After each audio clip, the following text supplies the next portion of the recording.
Hi everyone, I am present with your most awaited class of learning English। मैं सोच रहा हूँ कि मैं आप लोगों को इंग्लिश में ट्रांसलेशन करना, English to Hindi, Hindi to English translation करना सिखाऊं, ठीक है। बट इसके लिए आपको पहले कुछ इंपॉर्टेंट चीज़ें सीखनी होगी। आई थिंक आप लोग प्रिपेयर होंगे सीखने के लिए मेरे साथ, ठीक है। कोई भी चीज़ हम एक दिन में नहीं सीख जाते हैं, उसके लिए हमें थोड़ा सा मेहनत करनी पड़ती है। इंट्रोडक्शन देख लेते हैं। सबसे पहले शुरू करते हैं क्लास, टाइम नहीं वेस्ट करते हैं। इंट्रोडक्शन कुछ इंपॉर्टेंट चीज़ें हैं जो कि हम जान लेते हैं। इंट्रोडक्शन अल्फ़ाबेट आप लोगों ने स्मॉलर क्लासेस से, छोटी क्लासेस में ही पढ़ा होगा, बट आपको रिमेंबर नहीं होगा। मुझे पता है सब बच्चे छोटी छोटी चीज़ें आपको कहाँ याद रहेंगी ना, आप तो बड़े बड़े लोग हो गए हो। याद रखना चाहिए। Alphabet, English alphabet is a group of 26 letters A to Z. आपने A B C D E F up to Z पढ़ा है ना, इन सभी का जो ग्रुप होता है, इन सबको मिला के ए टू जेड, यही अल्फ़ाबेट कहलाता है। Okay, alphabet, English alphabet is a group of 26 letters A to Z. वैसे हिंदी में भी होता है छोटा बड़ा और ज्ञा तक, वो हिंदी अल्फ़ाबेट है, और इंग्लिश के अल्फ़ाबेट में ए टू जेड होते हैं। ओके, तो ये अल्फ़ाबेट ए टू जेड जो होते हैं वो अल्फ़ाबेट्स कहलाते हैं इंग्लिश में। लेटर्स क्या होते हैं? Letter, a letter is the, letter वो चिट्ठी वाला मत समझना ना, हाँ। Letter, a letter is the smallest part of any language. किसी भी लैंग्वेज का जो स्मॉलेस्ट पार्ट होता है उसी को लेटर कहते हैं। जैसे कि इंग्लिश में हम पढ़ते हैं ए बी सी डी, तो इंग्लिश में A B C D E F dot dot dot Z, ये लेटर्स हैं। उसी तरह हिंदी में छोटा बड़ा का खा गा घा, ये लेटर्स होते हैं जिनको अक्षर कहते हैं। हिंदी में अक्षर कहते हैं लेटर्स को। Okay, a letter is the smallest part of any language. In English A B C D dot dot dot Z are called letters, ये लेटर्स कहलाते हैं। Word, a word is a meaningful group of letters. Okay, word, a word is a group of letters, group of letters होता है word, लेकिन वो word का group जो है वो मीनिंगफुल होना चाहिए, उस वर्ड ग्रुप ऑफ वर्ड्स की मीनिंग होनी चाहिए। एग्जाम्पल के लिए देखिए, एग्जाम्पल से आप समझ जाएंगे। A P P L E, apple, आप जानते हैं एप्पल मीन्स सेब। T O I S E, tortoise. देखो A P P L E, ठीक है, 5 लेटर्स है, 5 लेटर्स का ग्रुप है ना, ए पी पी एल ई, 5 लेटर्स का ग्रुप है एप्पल, और इसकी मीनिंग भी है, ये एक फ्रूट का नाम है। उसी तरह टॉर्टॉइस भी ग्रुप ऑफ लेटर्स है। देखो टी ओ आर, ये लेटर्स ही तो है, लेटर्स का ग्रुप है। और टॉर्टॉइस मीन्स आपको पता है ना, कछुआ होता है, कछुआ। एंड मीन्स तो पता ही है, एंड मीन्स और, A N D. Sand means होता है बालू। ठीक है, ये ग्रुप ऑफ वर्ड्स हैं, इनकी मीनिंग्स हैं, इसलिए इनको कहा जाता है वर्ड्स। याद रखना, अ word is a meaningful group of letters, group of letters, group of letters, है ना। Word is a group of letters but meaningful भी होना चाहिए। आगे देखते हैं। रिमेंबर मीन्स याद रखना, ठीक है, रिमेंबर याद रखिए हमेशा। T O W D E R O L W A P L E etcetera. देखो ये भी ग्रुप ऑफ लेटर्स है ना, आर ग्रुप ऑफ लेटर्स, ये भी ग्रुप ऑफ लेटर्स तो हैं। टी ओ डब्ल्यू, आपने कभी टी ओ डब्ल्यू पढ़ा है? हाँ, गलती से आपने टी डब्ल्यू को टी ओ डब्ल्यू लिख दिया होगा, बात अलग है। बट मुझे नहीं लगता, टी ओ डब्ल्यू जो है कोई वर्ड नहीं होता, डी ई आर कोई वर्ड नहीं होता, ओ एल डब्ल्यू आउल होता है, O W L, but O L W कोई, ओ एल डब्ल्यू कोई वर्ड नहीं, D E R A P L E कोई वर्ड ही नहीं होता। ग्रुप ऑफ लेटर्स तो हैं, देखो ग्रुप ऑफ लेटर्स हैं, बट इनकी कोई मीनिंग नहीं है, but have no meanings, so these are not words. ठीक है, these are the group of letters but have no meanings, meanings ही नहीं है, इसीलिए ये वर्ड्स है ही नहीं, ये वर्ड्स नहीं है। ठीक है, याद रखना वर्ड्स हैं कि नहीं है। नेक्स्ट सेंटेंस, ठीक है, हमने रीड किया जो स्मॉलेस्ट यूनिट होती है वो लेटर, लेटर से मिलके वर्ड्स बनता है। ठीक है, लेटर से मिलके वर्ड्स बनता है, और वर्ड से मिलके सेंटेंस बनता है। A sentence is a group of words, a sentence is a group of words. यहाँ भी कंडीशन है, दैट मेक्स कंप्लीट सेंस, जिसकी कंप्लीट मीनिंग भी हो। ठीक है, सेंटेंस यहाँ पर ग्रुप ऑफ वर्ड्स होता है, बहुत सारे वर्ड्स, ठीक है, दो या दो से अधिक वर्ड्स मिला के ग्रुप बनाते हैं। ठीक है, मीनिंगफुल सेंस, कंप्लीट सेंस बनाएंगे, मीनिंगफुल ग्रुप होगा वर्ड्स का, तो वो सेंटेंस कहलाएगा। For example, Radha is a good girl, Radha is a good girl, आपको पता है राधा एक अच्छी लड़की है, ये सेंटेंस है, मीनिंग भी है इसकी। देखो वो Radha is a good girl, ये वर्ड्स है ना, वर्ड्स का ग्रुप है, इसीलिए डेफिनेशन होती है a sentence is a group of words that makes complete sense, है ना। Radha is a good girl, we are learning English today, हम आज अंग्रेजी पढ़ रहे हैं। ये देखो ग्रुप ऑफ वर्ड्स है और इनकी मीनिंग भी है, इसीलिए सेंटेंस है। रिमेंबर, याद रखें, Radha good girl, Radha good girl, Radha अच्छी लड़की। अब पूरी मीनिंग नहीं निकल रही, देखो राधा गुड गर्ल, ये ग्रुप ऑफ लेटर्स तो है बट यहाँ इसकी कोई मीनिंग ही नहीं निकल रही है ना, ये कंप्लीट नहीं है इसकी मीनिंग, इसलिए Radha good girl this is also a group of words, group of words है but it has no complete meaning, लेकिन इसकी कंप्लीट मीनिंग नहीं है, so this is not a sentence, इसलिए ये राधा गुड गर्ल ये सेंटेंस नहीं है। ठीक है, तो आप कैसे याद रखना, सेंटेंस है नहीं है, अगर है कंप्लीट मीनिंग है तो सेंटेंस है, कंप्लीट मीनिंग नहीं है ग्रुप ऑफ वर्ड्स की तो सेंटेंस नहीं है, सिंपल। नेक्स्ट देखते हैं। ओके, अभी हमने पढ़ा लेटर्स, लेटर से वर्ड्स, वर्ड से सेंटेंस, अभी सेंटेंस को मिलाकर भी कुछ बनता होगा। ओके, पैराग्राफ, पता नहीं आप लोगों ने पढ़ा इससे पहले कि नहीं, बट आज तो पढ़ लीजिए, पढ़ा होगा, नहीं पढ़ा होगा अच्छी बात, ठीक है, आज पढ़ लीजिए। Paragraph, a paragraph is a group of sentences, a paragraph is a group of sentences connected with each other, paragraph जो होता है ये सेंटेंसेस का ग्रुप होता है, ऐसे सेंटेंस जो आपस में कनेक्टेड हो। ठीक है, example, Radha is a good girl, Radha एक अच्छी लड़की है। She lives in Kanpur, she reads in 5th class, the name of her best friend is Anju, Radha always stand first in the class, she is very good in all subjects, her favourite subject is English. Okay, तो ये this is, ये देखो कितने सारे sentence हैं, 1 2, ये sentences का group है और सारे सेंटेंसेस राधा के बारे में, सब आपस में एक दूसरे से रिलेटेड है। इस तरह से यहाँ तक जो लिखा हुआ है ये 1 पैराग्राफ हो गया। ठीक है, ये ग्रुप ऑफ वर्ड्स है, ये 1 पैराग्राफ कंप्लीट हो गया। जब भी कभी एक पैराग्राफ कंप्लीट होता है और दूसरा पैराग्राफ शुरू करते हैं, पैराग्राफ खत्म हो जाता है तो चाहे जहाँ से खत्म होता है वो लाइन छोड़ देते हैं, वहाँ से ब्लैंक।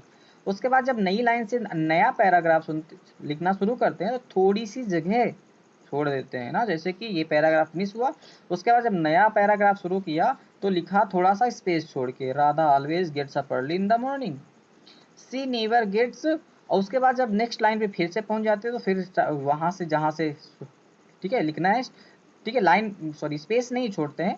ठीक है, तो ये इस तरह से पैराग्राफ होते हैं। पैराग्राफ जो है ग्रुप ऑफ सेंटेंसेस हैं जो आपस में कनेक्टेड होते हैं ना। अब हम सेंटेंस के इंपॉर्टेंट पार्ट्स पढ़ लेते हैं, important parts of a sentence.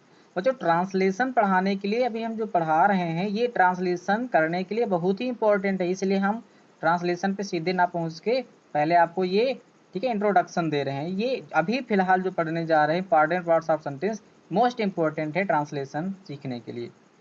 तो important parts of sentence, sentence के जो इंपॉर्टेंट पार्ट हैं, सब्जेक्ट, वर्ब, वर्ब 2 तरह की होते हैं, मेन वर्ब हो सकता है, ठीक है, हेल्पिंग वर्ब, कहीं कहीं पर इसको मॉडल ऑक्सिलरी कहते हैं, किसी की कहीं कहीं पर इसको हेल्पिंग वर्ब कहते हैं। ठीक है, लिंकिंग वर्ब भी कह देते हैं इसको, कई नाम है हेल्पिंग वर्ब के। ठीक है, और सब्जेक्ट, वर्ब, वर्ब 2 तरह का, main verb, helping verb, object और अदर्स, ये मेन पार्ट्स होते हैं सेंटेंस के, सब्जेक्ट वर्ब। ठीक है, सेंटेंस में सब्जेक्ट और वर्ब तो आएगा ही आएगा, इसके अलावा कुछ हो चाहे ना हो। ठीक है, 2 चीज़ें जरूर ही चाहिए सेंटेंस कंप्लीट करने के लिए, सेंटेंस भी चाहिए, वर्ब भी चाहिए। अब वर्ब वो हेल्पिंग वर्ब भी हो सकता है, मेन वर्ब भी हो सकता है। ठीक है, अब ये मेन वर्ब क्या होता है, हेल्पिंग वर्ब क्या होता है, वो मैं भी आपको समझाता हूँ। ठीक है, तो आपको लर्न करना है कि इंपॉर्टेंट पार्ट्स ऑफ सेंटेंस है सब्जेक्ट, वर्ब, ऑब्जेक्ट, अदर्स, इन चीज़ों का हमें ट्रांसलेशन में काफ़ी यूज़ करना है ना, इसलिए मैं आपको पहले बता देता हूँ। Examples, Mohan is eating an apple, Mohan is eating an Apple, देखो सब्जेक्ट, सेंटेंस में हम लोग जिसके बारे में, जिस भी चीज़ के बारे में बात कर रहे होते हैं that is known as subject. ये सेंटेंस जो है लिखा हुआ है यहाँ पर, Mohan is eating an apple, Mohan एक सेब खा रहा है, तो इस सेंटेंस में हम लोग मोहन की बात कर रहे हैं, मोहन के बारे में, तो मोहन जो है वो सब्जेक्ट हो जाएगा। Is, am, are, was, were, has, have, had, आपने बहुत सारे सेंटेंस पढ़े होंगे और उनमें उनका यूज पढ़ा होगा ना, is, am, are, was, were, has, have, had, ये जो हैं वर्ड्स, इनको हेल्पिंग वर्ब कहा जाता है, हेल्पिंग वर्ब। ठीक है, वर्ब होते हैं ये हेल्पिंग वर्ब। और जो यहाँ ईटिंग लिखा है, ईट मीन्स आपको पता है ना, खाना होता है, ई ए टी। ठीक है, ईट, खाना, ये जो है ये मेन वर्ब है, ईटिंग। ठीक है, अगर कोई पूछे इसमें वर्ब क्या है तो आप ईट बताइए। ठीक है, ईटिंग नहीं बताएंगे तब भी कोई बात नहीं, बट मेन वर्ब जो है ईट है। ओके, और एन एप्पल मोहन, ठीक है, वर्ब का मतलब होता है जो काम हो रहा है। वर्ब सॉरी मेन वर्ब का मतलब है जो भी काम हो रहा है सेंटेंस में, जो भी वर्क हो रहा है उसी को कहा जाता है मेन वर्ब। मोहन कौन सा काम कर रहा है, खा रहा है ना। अब एप्पल खा रहा है तो एप्पल मत कहना, एप्पल कोई काम है क्या, ईटिंग खाना ये काम है। जो भी काम हो रहा होता है उसी को मेन वर्ब कहते हैं, ठीक है। और is, am, are, was, were ये हेल्पिंग वर्ब होते हैं, आप याद ही रखिएगा। An apple, an apple, Mohan खा रहा है, क्या खा रहा है, जो मोहन के ईट करने का जो इफेक्ट है वो किस पे पड़ रहा है, एप्पल पर, क्योंकि मोहन एप्पल खा रहा है तो जो एप्पल है वो ऑब्जेक्ट हो जाएगा, मोहन सब्जेक्ट है, वो खा रहा है तो ईटिंग मेन वर्ब हो जाएगा। क्या खा रहा है, एप्पल, क्या खा रहा है, एन एप्पल, एन एप्पल जो है ऑब्जेक्ट हो जाएगा, ठीक है। तो इस तरह से आप इनको समझना पहचानना सीखिए, ठीक है। सब्जेक्ट क्या है, वर्ब क्या है, ऑब्जेक्ट क्या है। नेक्स्ट एग्जाम्पल लेते हैं। Anil does not read English, Anil does not read English, Anil English नहीं पढ़ता है। तो इस सेंटेंस में हम लोग किसकी बात कर रहे हैं, ऑफ कोर्स अनिल की, है ना। Anil does not read English, Anil की बात कर रहे हैं, जिसकी बात करते हैं वही सब्जेक्ट होता है, ठीक है। डज नॉट, यहाँ पर जो डू डज है ना, डू या does, is, am, are, was, were ये हेल्पिंग वर्ब्स कहलाते हैं, ठीक है। रीड जो है, रीड मीन्स पढ़ना, अनिल नहीं करता है, अनिल अंग्रेजी नहीं पढ़ता है, अनिल कौन सा काम नहीं करता है, पढ़ना, पढ़ता नहीं है ना। तो रीड जो है ये मेन वर्ब हो जाएगा, और क्या नहीं पढ़ता है, इंग्लिश, तो इंग्लिश जो है वो ऑब्जेक्ट हो जाएगा।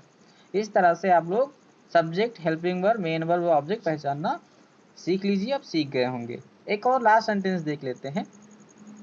सी will be going to Lucknow today, she will be going to Lucknow today, वो आज लखनऊ जा रही होगी, ओके। तो यहाँ पर सी, सी मीन्स वह लखनऊ जा रही होगी, भाई किसके बारे में बात कर रहे हैं, वह कोई लड़की होगी, नाम नहीं दिया, क्या प्रॉब्लम है, सी दिया है, ये प्रोनाउन है ना, ठीक है। आपकी जो इंग्लिश ग्रामर की बुक है वो पढ़ाएंगे तो उसमें नाउन प्रोनाउन सब पढ़ाया जाएगा, ठीक है, डिटेल में। मेरा एम इन एक्स्ट्रा वीडियोस में है फिलहाल अभी आपको थोड़ा सा ट्रांसलेशन बताना, ठीक है, वर्ड्स सेंटेंसेस की मीनिंग निकालना और सेंटेंसेस खुद से बनाना सिखाना। सी विल बी गोइंग, वह लखनऊ जा रही होगी, तो सी के बारे में, उसके बारे में बात कर रहे हैं तो सी सब्जेक्ट है। विल, सैल ये मेन वर्ब्स होते हैं, सॉरी सॉरी सॉरी, विल और सैल हेल्पिंग वर्ब्स होते हैं, ठीक है। यहाँ पर विल बी जो दिया है, विल बी ये पूरा का पूरा जो है विल बी ये हेल्पिंग वर्ब है, ठीक है, मैंने अंडरलाइन किया होगा नीचे विल बी को। गोइंग जो है, गो मीन्स आपको पता है, गो मीन्स जाना, वह कौन सा काम कर रही है, जाने का काम कर रही है, तो जो वर्क कर रही है, जो सब्जेक्ट जो भी वर्क कर रहा है वो मेन वर्ब होता है, लखनऊ हो जाएगा ऑब्जेक्ट, और टुडे अदर्स में आ जाएगा, ठीक है। She will be going to Lucknow today, ठीक है, टुडे लखनऊ टुडे, वैसे ये आई थिंक, ठीक है, पूरा का पूरा जो है अदर्स का पार्ट है आपने, ठीक है। तो अदर्स भी जो है हमने पढ़ाया था, अदर्स भी आता है, अदर्स में सब्जेक्ट ऑब्जेक्ट के अलावा, subject, helping verb, main verb और ऑब्जेक्ट के अलावा जो भी बचता है वो सब अदर्स में ही काउंट किया जाता है, ठीक है। तो इस तरह से आपने इस क्लास में जो भी सीखा आपको वो लर्न करके रखना है, जिससे कि जब हम पढ़ाना शुरू करें, ठीक है, ट्रांसलेशंस, तो वहाँ पर आपको जैसे ही हम बोलेंगे सब्जेक्ट क्या है तो आप सब्जेक्ट ढूंढ लें, ऑब्जेक्ट क्या है तो ऑब्जेक्ट ढूंढ लें। और ये तो इंट्रोडक्शन था, ये इंट्रोडक्शन जो है आप इसको भी हम याद रखिएगा, ठीक है। इंग्लिश अल्फ़ाबेट में 26 लेटर्स होते हैं, ए टू जेड, इन्हीं को अल्फ़ाबेट कहते हैं, ए टू जेड, ठीक है। लेटर जो होता है स्मॉलेस्ट पार्ट होता है किसी भी लैंग्वेज का, ए बी सी डी ये लेटर्स कहलाते हैं, ठीक है। अगर पूछे ए बी सी डी क्या है, ये लेटर्स हैं, ए से जेड तक मिला के क्या होता है, अल्फ़ाबेट होता है। वर्ड जो है ग्रुप ऑफ लेटर्स होता है, ग्रुप ऑफ लेटर्स। इसके बाद alphabet group of, sorry, okay, sentence होता है ग्रुप ऑफ वर्ड्स होता है, ठीक है। और उसके बाद paragraph, paragraph group of sentences होता है, सारे एक दूसरे के ग्रुप बनते चले जा रहे हैं। उसके बाद आपने important parts of sentences read किया, सब्जेक्ट, वर्ब, ठीक है, वर्ब, मेन वर्ब और हेल्पिंग वर्ब, ऑब्जेक्ट और अदर्स। अब आपका होमवर्क ये है, ठीक है, आज के लिए इतना ही है, आज का आपका होमवर्क है, आप इतना पहले लर्न कीजिए। क्वेश्चन नंबर 1 है, write and learn alphabet, letter, word, sentences, paragraph, ठीक है, important parts of sentences with examples. आगे लिखा है मैंने everything written on the screen, means आपको वही सब कुछ लर्न करना है, लिखना है आपको कॉपी में, ओके। हाँ यस, आपको कॉपी बनानी पड़ेगी इसकी, एक एक्स्ट्रा कॉपी आप लोग बनाइए और उसमें ठीक है, जितनी भी क्लासेस आएंगी आप उस पर लिखेंगे, ठीक है, सारा वर्क मुझे कंप्लीट करके भेज देंगे भी। Write and learn alphabet letter word sentence, जो भी मैंने आज पढ़ाया है स्क्रीन पे पहले से मैंने लिख रखा है, आप सारा का सारा फेयर कॉपी में आप कॉपी में नोट कर लेंगे और लर्न भी कर लेंगे, तभी तो आप ट्रांसलेशन सीख पाएंगे। डेली जो भी पढ़ाया जाएगा आप उसको डेली ही लर्न कर लेना, नहीं तो आपको प्रॉब्लम होगी, नहीं सीख पाएंगे आप। Question number 2, right all important parts of the following sentences. जो सेंटेंसेस मैंने लिखे हैं इनके ऑल इंपॉर्टेंट पार्ट्स जैसे मैंने लिखे हैं ना, देखो subject, helping verb, main verb, object, आपको भी सेम टू सेम ऐसे ही मुझे लिख के भेजना है, ठीक है। साफ साफ लिखना, सुंदर राइटिंग में लिखना, इनके मेन पार्ट, सब्जेक्ट क्या है, वर्ब क्या है, हेल्पिंग वर्ब क्या है, ठीक है, अदर्स में भी कुछ है तो वो भी लिख देना। तो आपका ये वर्क है, आप इसको कंप्लीट कर लीजिएगा, कंप्लीट करके मुझे सेंड कर दीजिएगा, जिससे कि मैं अगला वीडियो बनाऊँ। आपका वर्क नहीं आएगा तो मैं अगला क्लास नहीं लाऊंगा। Okay, take care, bye bye.